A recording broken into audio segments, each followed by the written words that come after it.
Sesaat sebelum Ikram memberikan pengakuan di hadapan putrinya, Metin mengambil senjata petugas lalu membunuh temannya. Seketika itu juga petugas kemudian membunuh Metin karena dianggap membahayakan.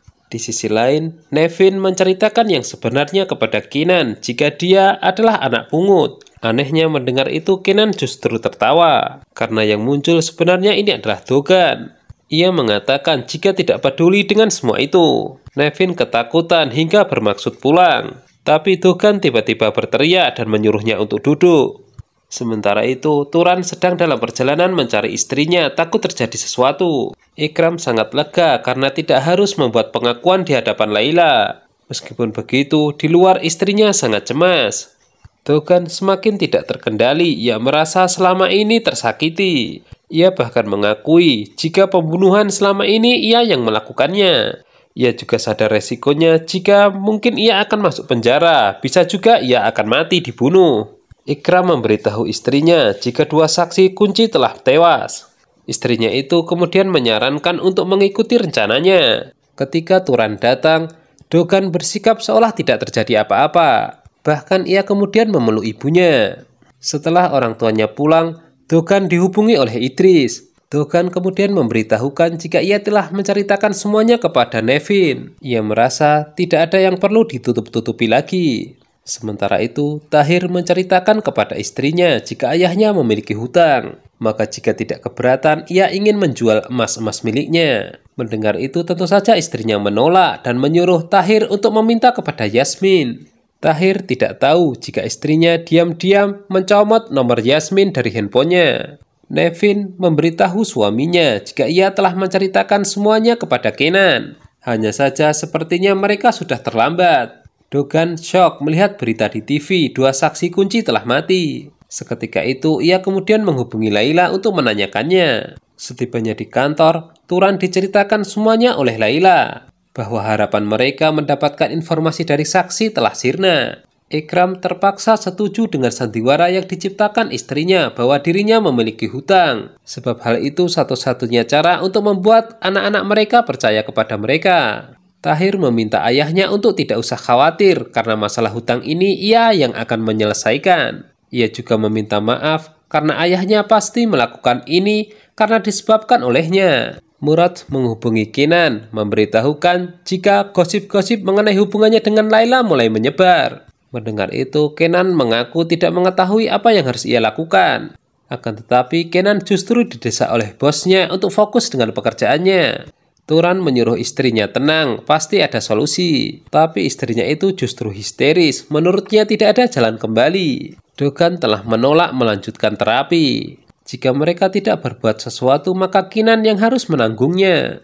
Tiba-tiba, Turan dihubungi oleh Idris, menagih nomor telepon yang sudah ia pesan. Turan marah besar dan menyuruh Idris untuk menjauhi putranya. Kenan melihat Layla pulang, ia kemudian menghampirinya. Hanya saja Layla sangat malas menanggapinya. Di samping ia lagi banyak masalah, muncul berita mengenai hubungan mereka.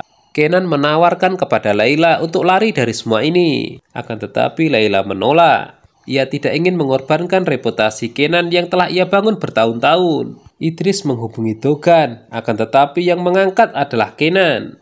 Jelas ia langsung menghentikan pembicaraan.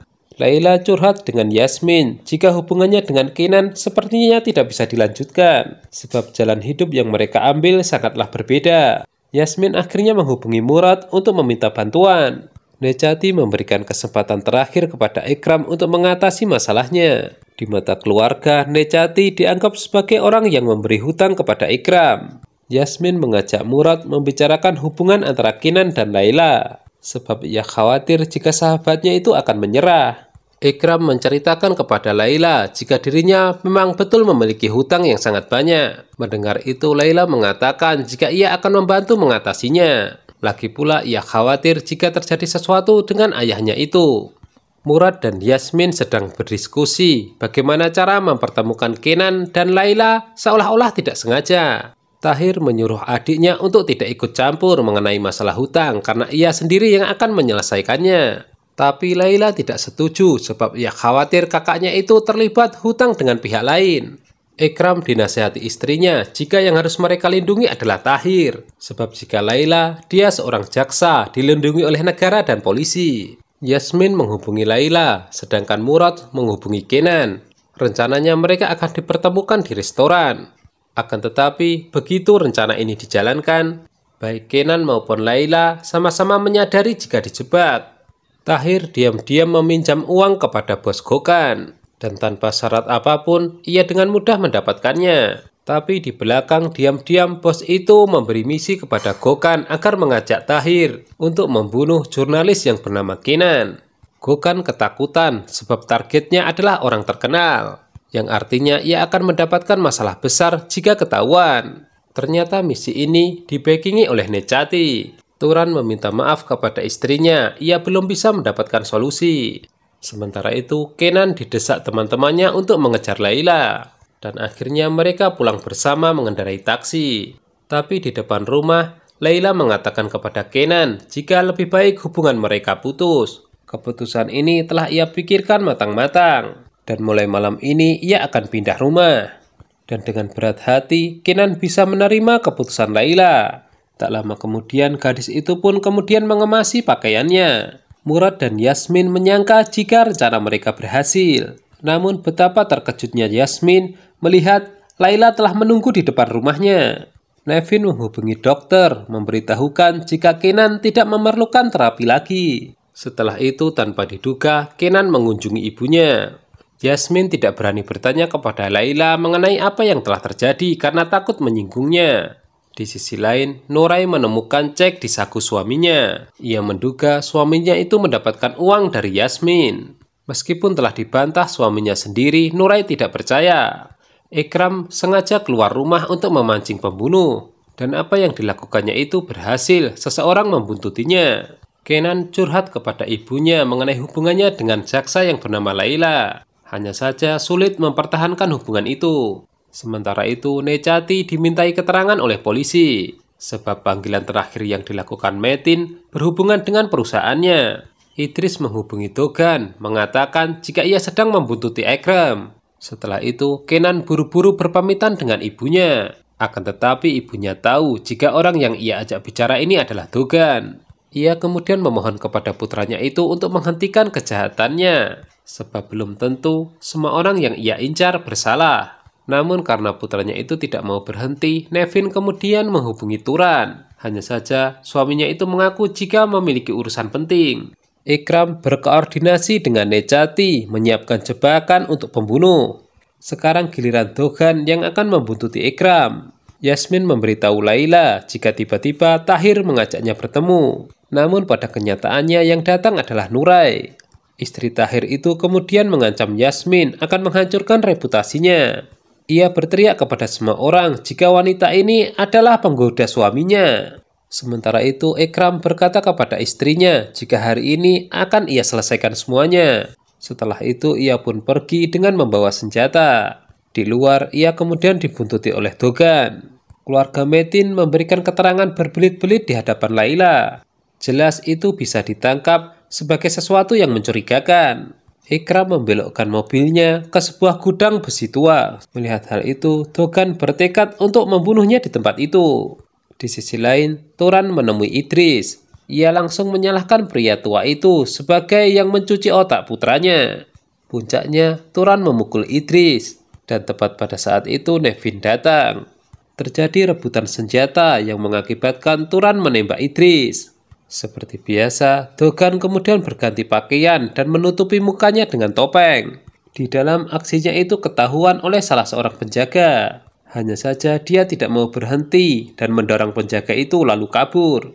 Idris terluka di bagian perut. Nevin menyarankan suaminya untuk membawanya ke rumah sakit sebelum terlambat. Ikram dan Necati geram mendapatkan informasi dari anak buahnya jika pembunuh kabur. Meskipun begitu, di lokasi Ikram berhasil mendapatkan jam tangan yang terjatuh.